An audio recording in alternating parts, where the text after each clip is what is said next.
토요 새벽기도에 오신 성도님들을 진심으로 환영합니다. 묵도하심으로 10월 16일 사랑의 교회 갱신공동체 토요 새벽기도회를 시작하겠습니다.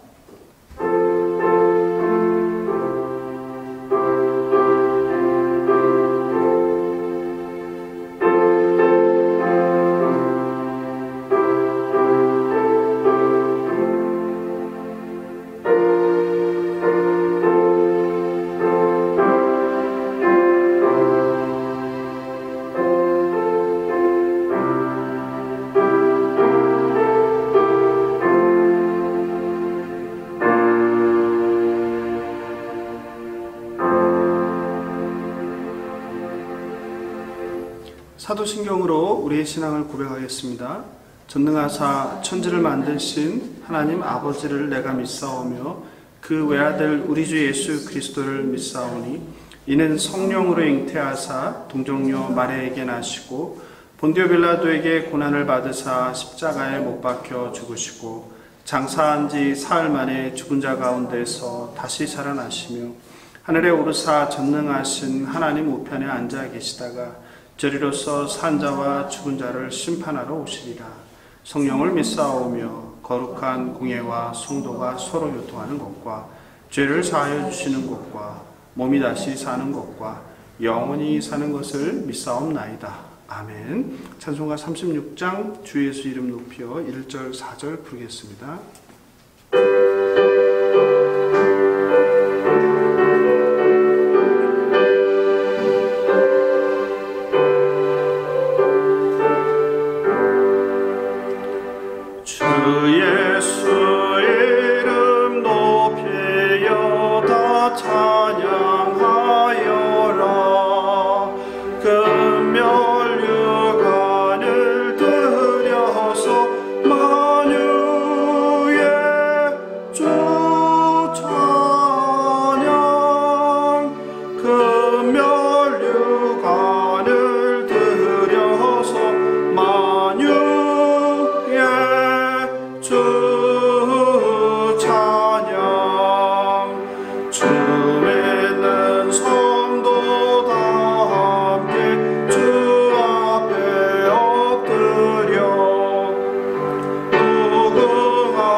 자비와 긍휼이 풍성하신 창조주 하나님 아버지, 이제 현장에서 함께 모여 새벽 기도회를 하도록 허락하신 하나님께 감사와 찬양을 드립니다. 허물과 죄로 죽었고 소망 없고 하나님 없는 저희들을 불쌍히 여기사 구원의 믿음을 주신 하나님의 은총에 감사합니다. 하지만 여전히 사탄의 유혹에 넘어지고 정욕으로 세상 풍조를 따라 불순종하는 죄를 범합니다.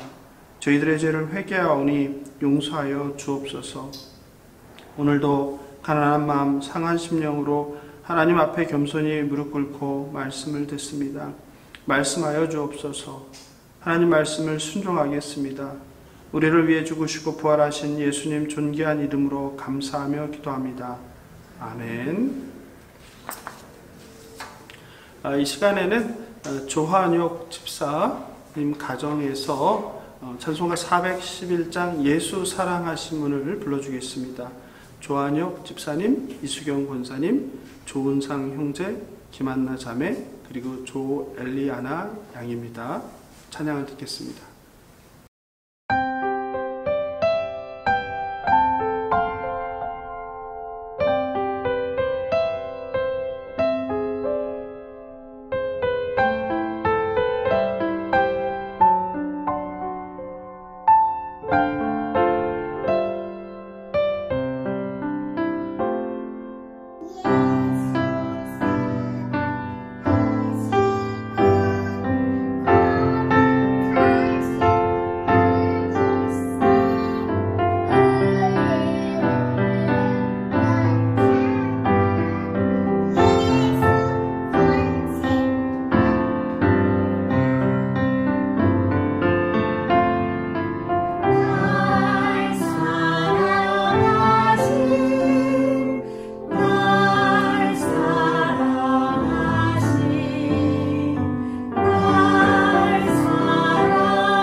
아름다운 찬양을 불러주신 조한혁 안수집사님, 이수경 권사님 가족에게 진심으로 감사드립니다.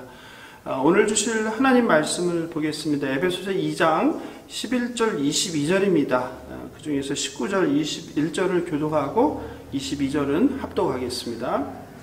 그러므로 이제부터 너희는 외인도 아니요 나그네도 아니요 오직 성도들과 동일한 시민이요 하나님의 권속이라.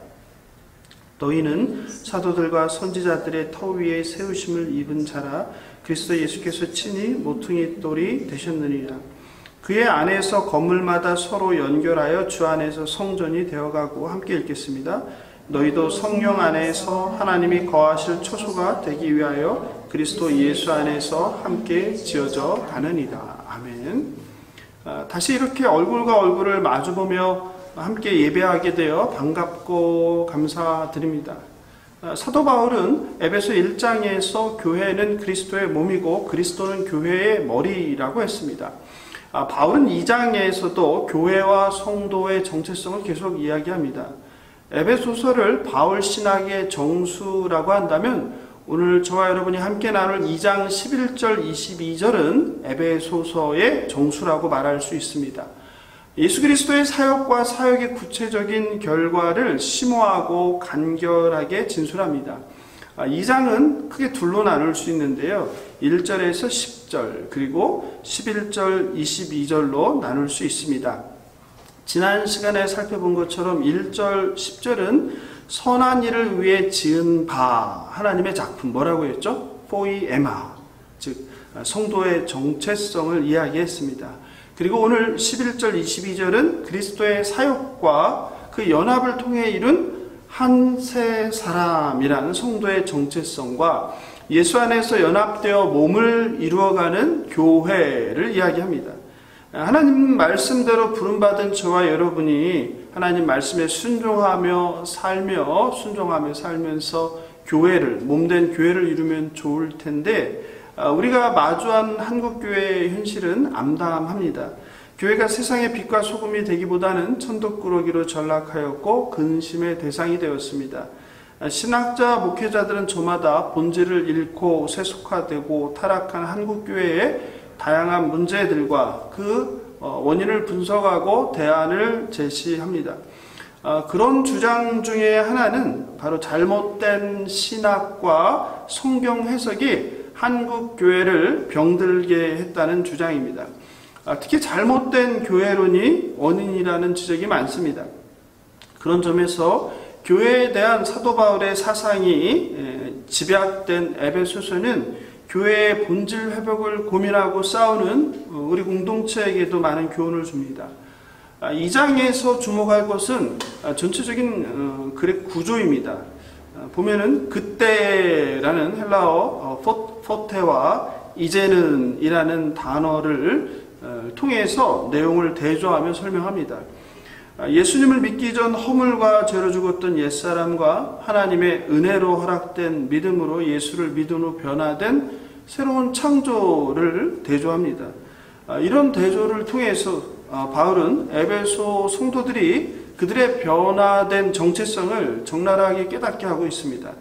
지금 말씀을 듣고 있는 저와 여러분도 마찬가지일 것입니다.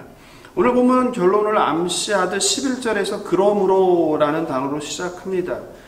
그러므로라는 헬라어 디오인데 이것은 앞단락과 뒷단락을 연결하면서 정리하는 역할을 하고 있습니다. 11절, 12절은 성도의 과거 정체성입니다. 같이 한번 보겠습니다. 그러므로 생각하라. 너희는 그때에 육체로는 이방인이요 손으로 육체에 행한 할례를 받은 무리라 칭하는 자들로부터 할례를 받지 않은 무리라 칭함을 받은 자들이라. 그때에 너희는 그리스도 밖에 있었고 이스라엘 나라 밖에 사람이라. 약속의 언약들에 대하여는 외인이요 세상에서 소망이 없고 하나님도 없는 자이더니. 그러므로라고 시작하면서 그때라면서 과거의 우리의 정체성에 대해서 이야기하고 있죠. 바울은 선한 일을 위해 지음받은 바 하나님의 작품 포이에마인 에베소 성도와 그리고 우리가 어디서부터 왔는지 과거 정체성을 꼭 기억할 것을 당부합니다. 에베소 교회 성도들은 과거의 유대인에게 무할례당이라고 불렸습니다. 할례자인 유대인은 하나님의 언약 백성이라는 민족적 우월의식으로 할례를 받지 않은 이방인들을 무시하고 경멸했습니다. 할례는 하나님의 선택된 민족에 속한다는 표지였습니다. 에베소 교인은 그리스도 밖에 있었고 언약에 대해서 외인이었으며 소망이 없었고 하나님이 없는 세상에 속한 자들이었습니다. 저와 여러분도 마찬가지로 이방인이요 무할례자였습니다. 이렇게 하나님 없이 소망 없던 저와 여러분이 하나님의 은혜로 말미암아 예수 그리스도의 피로 가까워지게 되었습니다. 13절이죠. 이제는 전에 멀리 있던 너희가 그리스도 예수 안에서 그리스도의 피로 가까워졌느니라. 이것은 그리스도 안에서 예수님의 십자가 대속의 피로 변화된 삶과 하나님 백성의 일원이 되었음을 의미합니다. 유대교에서도 가까워지다라는 말은 이방인을 하나님께 인도하거나 유대기로 개종시키는 것을 의미합니다. 사도 베드로도 베드로전서 2장 10절에서 너희가 전에는 백성이 아니더니 이제는 하나님의 백성이다 라고 표현했습니다. 하나님과 멀리 있던 저와 여러분을 하나님과 가깝게 한 것은 다름 아닌 예수 그리스도의 피입니다. 바울이 말하는 예수님이 누구시고 예수님의 그 사역이 구체적으로 무엇인지 함께 살펴보겠습니다. 첫째, 예수님은 우리의 에이레네 화평이십니다. 바울은 예수님이 우리의 화평, 헬라어로 에이레네라고 합니다. 14절을 함께 읽어보겠습니다. 그는 우리의 화평이신지라 둘로 하나를 만드사 원수된 것 곧 중간에 막힌 담을 자기 육체로 하시고 둘로 나뉜 것을 하나로 만들고 원수된 것 중간에 막힌 담을 육체로 허물었다고 설명합니다. 여기서 둘로 나뉘고 원수가 된 것은 유대인과 이방인을 의미합니다. 그 둘은 원수와 같은 관계였습니다. 하나님께서는 이스라엘을 열방의 빛으로 선택했는데 이들은 소명을 잃어버렸습니다.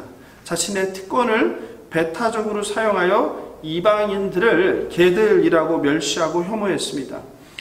바울 연구로 유명한 신학자 윌리엄 버클레이는 유대인과 이방인 사이의 원수됨을 다음과 같이 묘사합니다. 유대인들은 이방인들을 엄청 경멸했다. 하나님께서 지옥불의 연료로 쓰려고 이방인들을 창조하셨다고 말했다. 그들 사이의 절벽은 절대적이었다. 유대인 남자가 이방인 여자와 결혼하거나 유대인 여자가 이방인 남자와 결혼하면 그 유대인 남자 혹은 여자의 장례식이 거행되었다. 이방인과의 그런 접촉은 죽음과도 같은 것이었다. 이렇게 이방인에 대한 유대인의 인식은 지옥불의 연료, 이 단어로 우리가 이해할 수 있을 것 같습니다. 14절을 개역개정은 중간에 막힌 담으로, RV 번역은 적대감으로 나누어진 담으로 번역했습니다. 그러므로 단순한 무관심이나 차이로 인한 단절이 아니라 미움과 증오로 인한 단절을 의미합니다. 화평이신 예수님은 바로 이런 원수된 관계를 스스로 희생 제물이 되사 허무셨습니다. 예수님은 화평 자체이기 때문입니다. 여기서 화평이라는 단어를 우리가 살펴볼 필요가 있습니다. 화평은 보통 우리말로 마음의 평안함이라는 것으로 이해를 하고 있습니다. 그래서 많은 분들이 성경을 읽고 그리스도를 마음의 평안을 주시는 분 이렇게 생각하는 경우가 많습니다.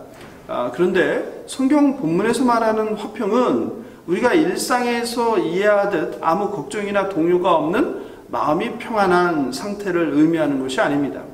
화평으로 번역된 헬라어 이 에이레네는 불화나 적대 관계가 해소됨으로써 이루어지는 화합과 교제와 일치의 상태를 말합니다.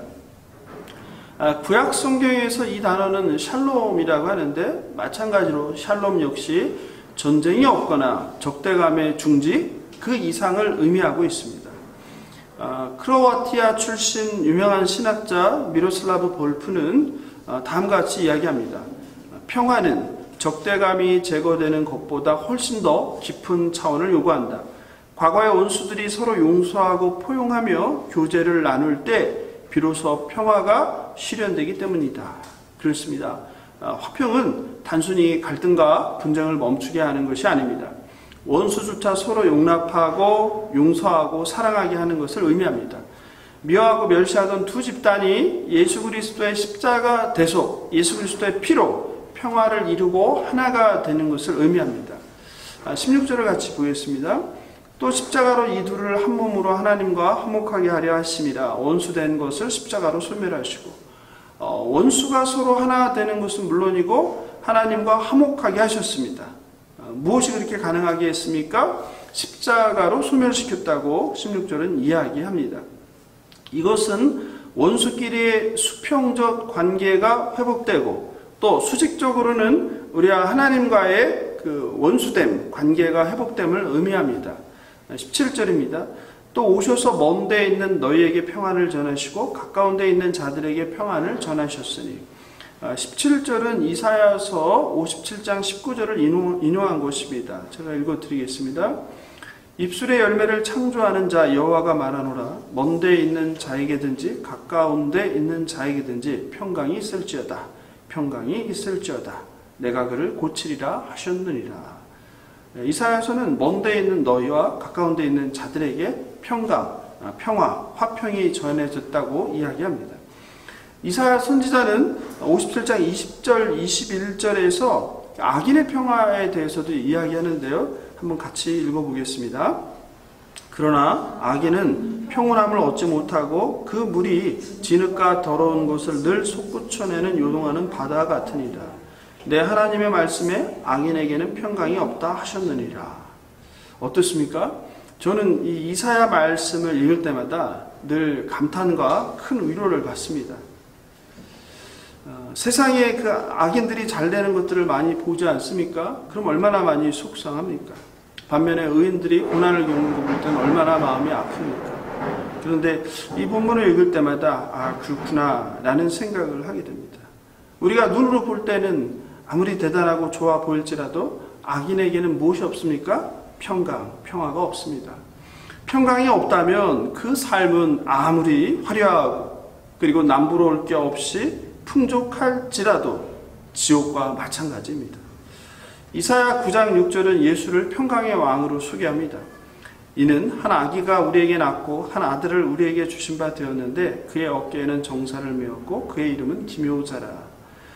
모사라. 전능하신 하나님이라. 영존하시는 아버지라. 평강의 왕이라 할 것입니다. 하나님의 아들 평강의 왕 예수 그리스도는 에이레네 화평이십니다. 평화이신 예수 그리스도의 피로 원수들과의 수평적 관계가 회복되고 또 중간에 막힌 담이 무너져 하나님과 우리들과의 수직적 관계가 온전히 회복되었음을 믿는 저와 여러분 되길 예수님의 이름으로 축원합니다. 두 번째, 예수 그리스도는 한 새 사람을 창조하셨습니다. 하나님께서는 세상을 창조하시고 첫사람 아담을 창조했습니다. 하지만 첫사람 아담은 유혹에 넘어가 죄를 짓고 대리 통치자로서의 사명을 잃게 됩니다. 그런데 두 번째 아담인 예수 그리스도가 다시 새 창조를 하셨습니다. 이것이 바로 그 유명한 15절의 한 새 사람입니다. 15절을 함께 읽어보겠습니다. 법조문으로 된 계명의 율법을 폐하셨으니 이는 이둘로 자기 안에서 한 새 사람을 지어 화평하게 하시고. 바울은 법조문으로 된 계명의 율법을 폐하셨다고 합니다. 그런데 성도님 어떻습니까? 여기서 의문점이 들지 않습니까?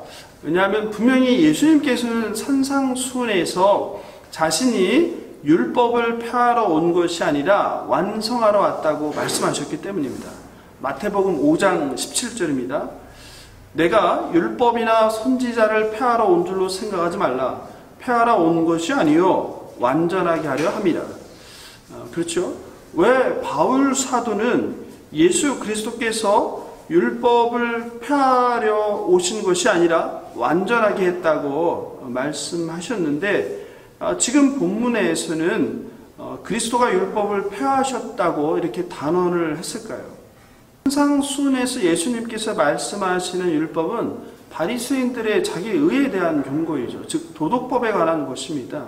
율법 613개를 지켜서 구원에 이르겠다는 자기를 자랑하는 자기의에 대한 경고이죠.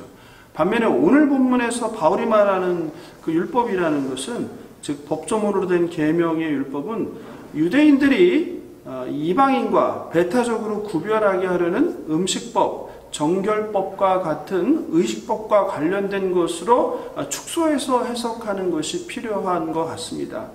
즉 바울이 의미하는 것은 할례, 물리적 제사, 음식 규정, 정결과 부정에 관한 규칙들에 관한 율법을 의미한다고 할 수 있습니다. 이런 할례와 음식법 등은 유대인과 이방인을 갈라놓는 높은 담이었습니다. 예수님은 바로 몸소 죽음으로써 율법에 지배받던 옛 질서를 종식하며 새 창조를 통해 한 새 사람, 새로운 인류를 창조하셨습니다. 예수님은 십자가 죽음으로 율법의 저주를 담당하사 저와 여러분을 율법으로부터 자유하게 하셨습니다. 로마서 5장 1절도 우리가 예수 그리스도로 말미암아 하나님과 화평케 되었다고 합니다. 읽어보겠습니다. 그러므로 우리가 믿음으로 의롭다 하심을 받았으니 우리 주 예수 그리스도로 말미암아 하나님과 화평을 누리자. 그렇습니다. 저와 여러분은 율법이 아니라 예수 그리스도를 믿음으로 의롭게 됩니다. 하나님과의 화평은 예수 그리스도로 말미암습니다. 예수는 그의 죽음을 통해 그리스도 안에서 새로운 창조, 한 새 사람을 만든 것입니다. 바울은 갈라디아서 6장 15절에서 할례나 무할례나 아무것도 아니로되 오직 새로 지으심을 받는 것만이 중요하니라 라고 이야기합니다. 즉 새 창조가 중요하다고 이야기합니다. 저와 여러분은 바로 예수께서 예수 안에서 새롭게 만든 한 새 사람입니다. 고려신학대학원 길성남 교수는 그리스도 안에서 창조된 한 새 사람이란 논문을 쓰셨는데요. 그 논문에서 한 새 사람을 다음과 같이 설명합니다. 한 새 사람은 유대인과 이방인과는 구별된 새로운 존재다. 그러나 한 새 사람은 제3의 인종이기보다는 옛사람 아담에서 시작된 옛 인류와 대조를 이루는 종말론적인 새 인류다. 옛사람 아담이 옛 인류의 시작이자 옛 인류의 이론이었던 것처럼 그리스도 안에서 창조된 한 새 사람은 새 인류의 시작이자 새 인류 자체이다. 이 새 사람은 예수 그리스도에 의해서 예수 안에서 연합된 새로운 창조물입니다. 그리스도께서 분열과 죄로 오염된 옛 인류 대신 하나님과의 관계를 회복한, 그리고 유대인과 이방인과의 그 원수됨이 무너진 평화의 새 인류를 창조하신 것은 만물을 회복하고 만물을 통일하시려는 하나님의 큰 계획 안에 있습니다.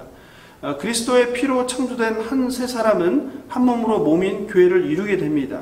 그렇습니다. 교회가 바로 하나님께서 예수 그리스도를 통해 예수 안에서 예수 그리스도의 피로 새 창조하신 한 새 사람입니다.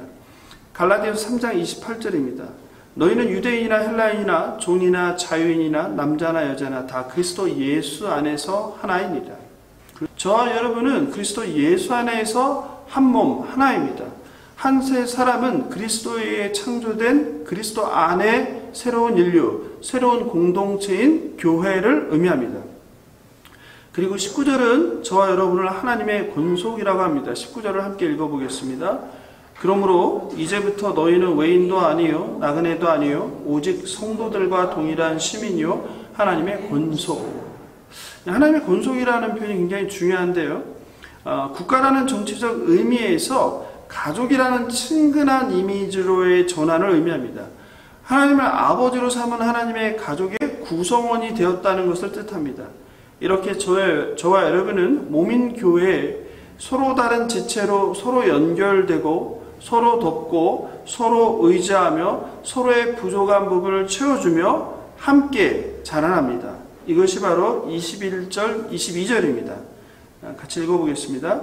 그의 안에서 건물마다 서로 연결하여 주 안에서 성전이 되어가고 그리스도 안에서 여러분도 함께 세워져서 하나님이 성령으로 거하실 처소가 됩니다. 사도 바울은 모퉁이 돌인 그리스도 안에서 전체 건물이 함께 지체로 연결되어 주 안에서 성전으로 자라난다고 합니다. 교회를 한 건물로 비유할 때 예수 그리스도는 가장 중요한 주춧돌인 모퉁이 돌이 되시며 저와 여러분은 그 건물을 이루는 벽돌 한 장 한 장이라고 할 수 있습니다. 건물의 중심이며 기초이신 예수님 위에 하나님의 권속인 저와 여러분은 벽돌들이 유기적으로 쌓아져가며 유기적으로 연결되고 아름답고 튼튼한 몸된 교회를 이루어갑니다. 그리스도의 몸인 교회는 과거에 시작했고 지금도 계속되며 미래에도 계속 세워지며 자라날 것입니다. 이것이 그리스도 안에서 함께 유기적 연합을 이룬 한 몸, 한 세 사람 교회입니다. 예수가 창조한 한 세 사람인 저와 여러분이 그리스도 안에서 함께 세워져 성령이 거할 아름다운 초소가 되어가길 예수님의 이름으로 축원합니다. 그런데 안타깝게도 우리가 직면한 한국교회는 예수님이 화평이시며 만물을 화평케 하신다라는 메시지와는 정반대의 길을 걸어왔고 지금도 여전히 차별과 분열의 길을 걸어가고 있습니다.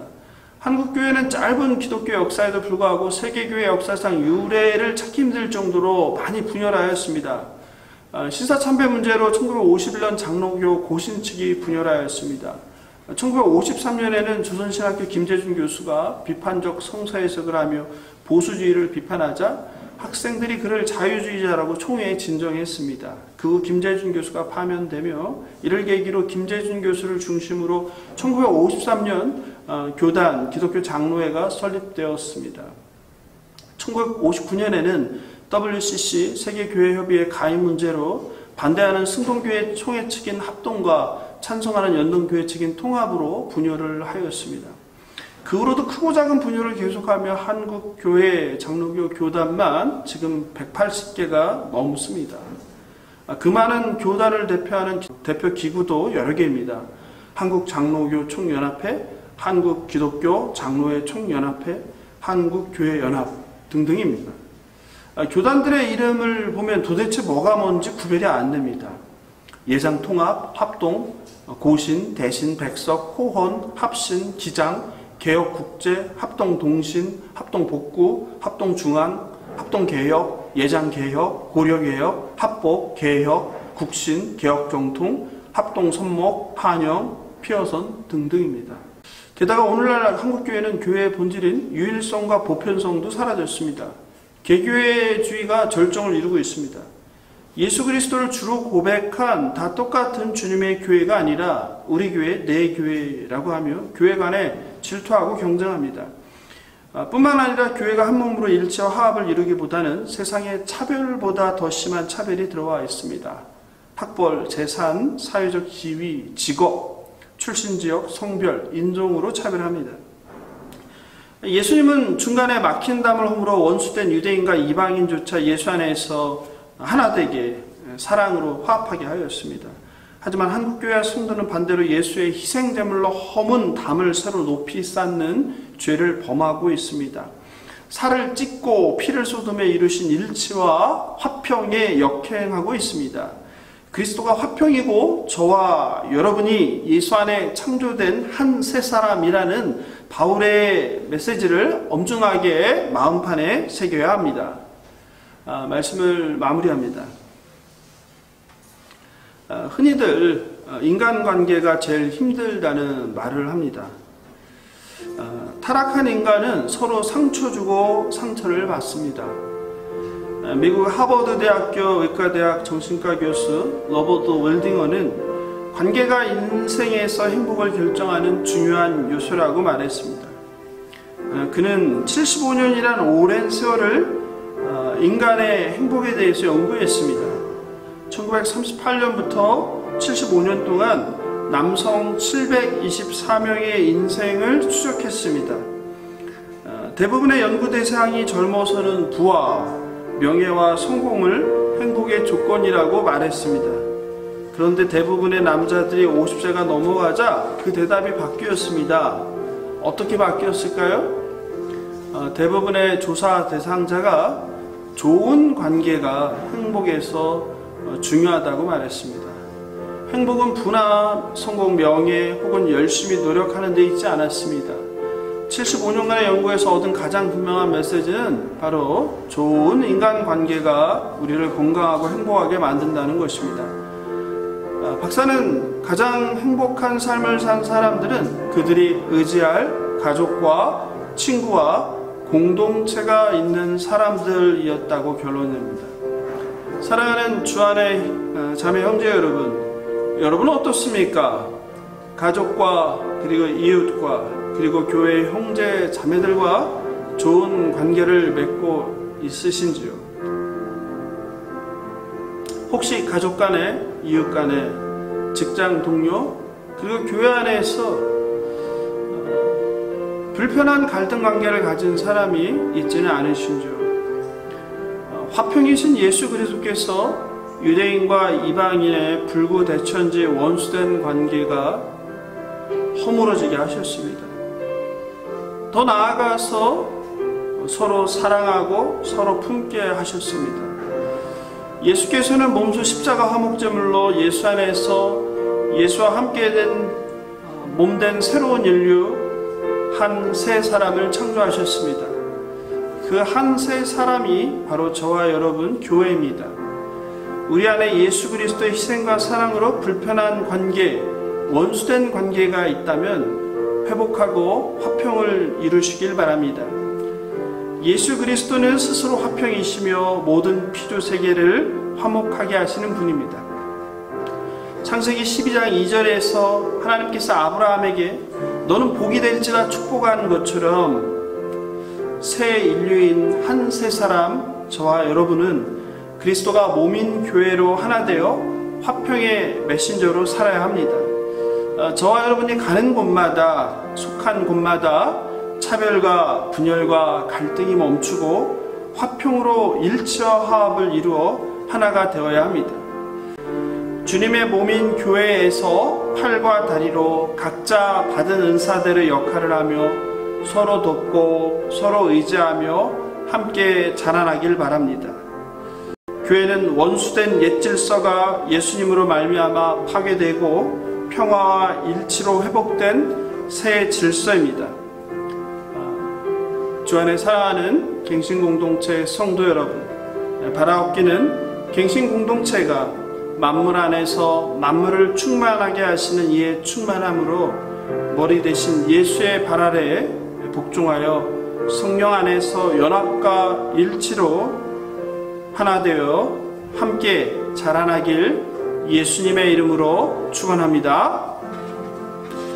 오늘 말씀 생각하면서 잠깐 기도하면 좋겠습니다. 화평이신 예수 그리스도께서 피로 우리와 원수 사이의 막힌담을 허물어 수평적 관계를 회복하고 하나님과의 수직적 관계를 온전히 회복시켜 주셔서 감사합니다. 새로운 피조물인 우리가 예수 그리스도 안에서 예수와 함께 연합하여 한 몸인 교회로 자라게 하소서. 한 세 사람으로 창조된 우리가 죄와 허물로 타락한 세상에서 화평케 하는 삶을 살게 하소서. 기도하겠습니다.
그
살리라.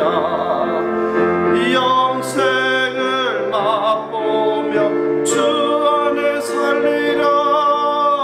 오늘도 내일도 주 함께 살리라. 계속 기도하실 때요 2번, 3번, 4번, 5번 제목 가지고 기도하겠습니다. 모든 나라 모든 민족이 갈등과 전쟁을 멈추고 화평케 하소서. 백신 부작용이 없게 하시고 좋은 코로나 경구용 치료제를 허락하사 위드 코로나 시대를 준비하게 하소서. 4번 복음을 전하는 선교사들의 생명을 보호하시고 사역을 지원하게 하소서. 5번 예수 안에서 예수와 함께 갈등과 분열을 멈추고 만물을 화평케 하고 일치하여 하나 되는 한국교회와 갱신공동체 되게 하소서. 기도하겠습니다. 하나님 그렇습니다. 인간의 탐욕과 정욕으로 아직 모든 나라 모든 민족 모든 부족이 아버지 서로 싸우고 갈등합니다. 아버지 전쟁 없던 시절이 없을 정도로 아버지 모든 인류는 싸우고 빼앗고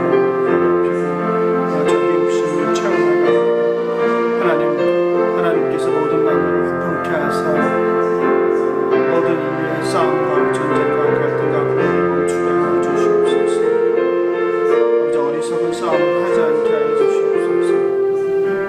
하나님 아버지 이 나라에도 이제 백신 접종이 70%가 넘었으면서 위드 코로나를 준비하고 있습니다. 그런데 여전히 백신 접종으로 부작용으로 고통받는 많은 사람들이 있습니다.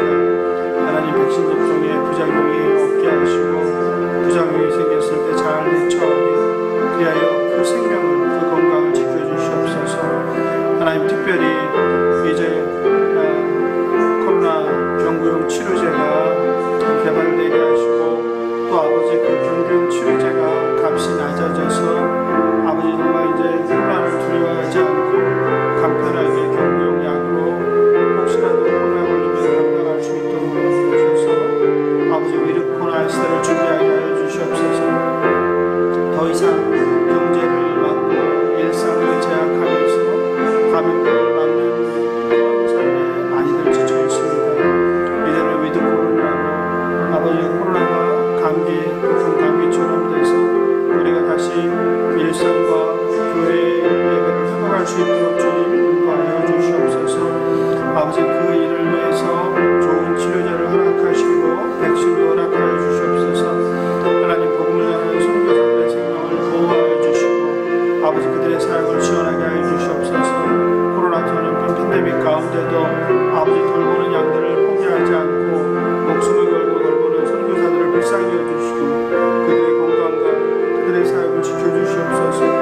아버지 특별히 코로나로 인해서 예수 그리스도의 복음을 전하는 일이 많은 장애를 받고 멈춰버렸습니다. 아버지 우리가 전염병을 두려워하지 않고 이런 상황 가운데도 예수 그리스도의 복음을 잘 전할 수 있도록 주여 역사하여 주시옵소서. 하나님 한국교회와 아버지 갱신공동체를 위해서 기도합니다. 아버지 한국교회가 더 이상 갈등과 분열을 멈추게 하시고 아버지 예수 그리스도가 만든 한 세 사람 아버지 새로운 피조 흘러서 주님의 몸된 교회를 아름답고 거룩하게 이루어가게 하여 주시옵소서.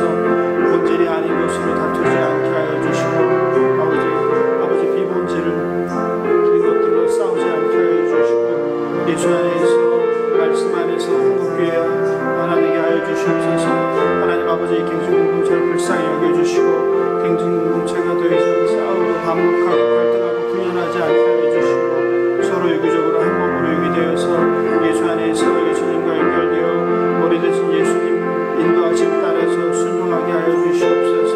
함께 자라나게 하여 주시옵소서. 함께 더욱 사랑하게 하여 주시옵소서.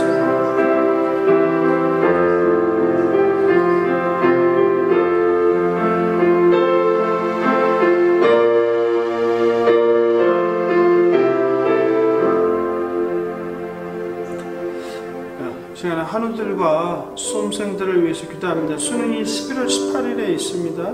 이제 이번 주부터 또 날씨도 추워진다고 해서 걱정인데 수험생들이 잘 준비할 수 있도록 함께 기도해 주시면 좋겠습니다. 하느들과 수험생들을 위해서 기도하겠습니다. 하나님 아버지, 하느들을 위해서 기도합니다. 주여 불쌍히 여겨주시옵소서. 하나님 김차수님 위해서 기도합니다. 아버지 조건사님 위해서 기도합니다. 아버지 김혜연 자매를 위해서 기도합니다. 아버지 암으로 고통받고 있습니다. 주여 불쌍히 여겨주시옵소서. 하나님 이태경 청년을 위해서 기도합니다. 최동환 청년 무릎 고쳐주시옵소서. 아버지 이창수 집사님, 아버지 천장투소, 아버지 남권사님, 김집사님 불쌍히 여겨주시옵소서. 고용수 근사님 불쌍히 여겨주시옵소서.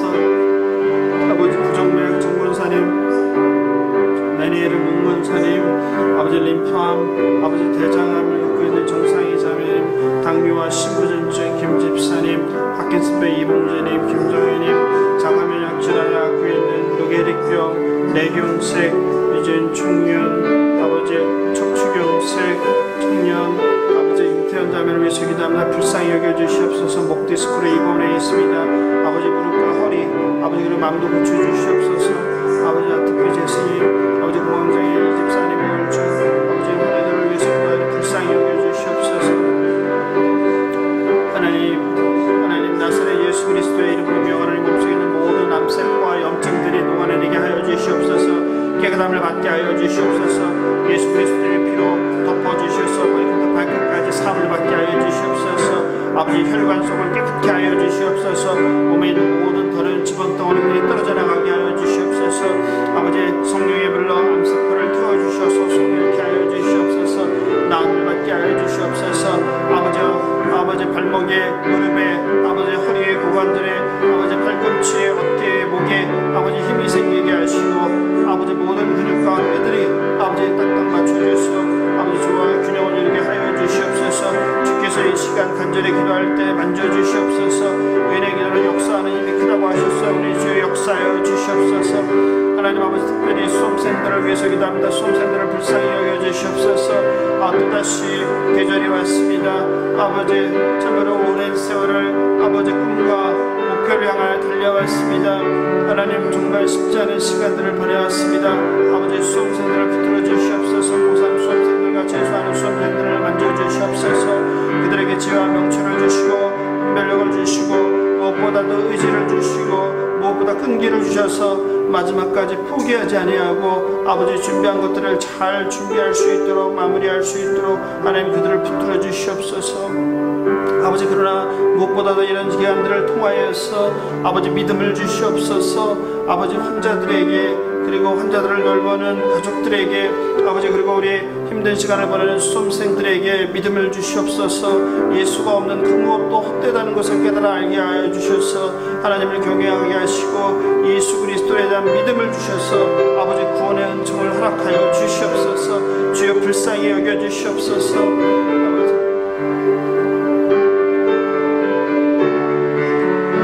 두려워하지 말라. 내가 너와 함께함이라. 놀라지 마라. 내가 너의 하나님이 되리라. 내가 너를 굳세게 하리라. 참으로 너를 도와주리라. 나의 오른손으로 너를 붙들리라 말씀하신 주님이시여 하느들과 수험생들을 붙들어 주시옵소서. 병든 사람에게 손을 얹은 날이라 말씀하셨습니다. 주 예수를 믿으라. 그리하면 너와 네 집이 구원을 받는다 말씀하셨습니다. 하나님 믿음으로 구원을 받게 하여 주시옵소서.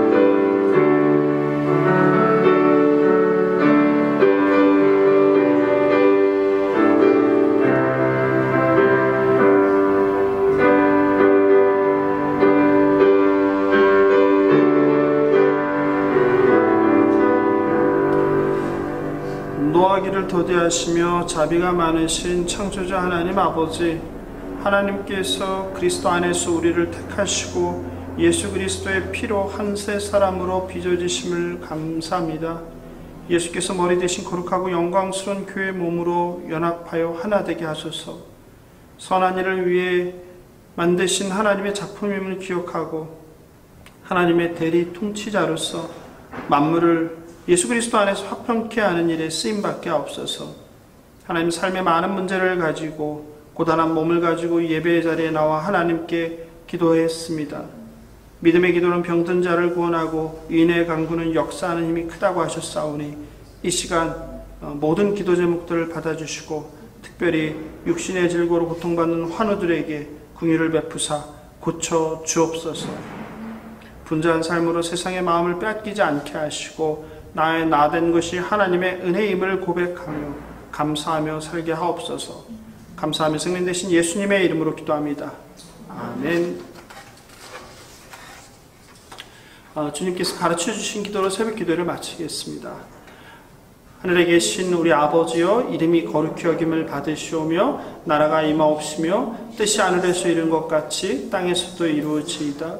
오늘날 우리에게 일용할 양식을 주옵시고 우리가 우리에게 죄 지은 자를 사하여 준 것 같이 우리 죄를 사하여 주옵시고 우리를 시험에 들게 하지 마옵시고 다만 악에서 구하옵소서. 대개 나라와 권세와 영광이 아버지께 영원히 싸움나이다. 아멘.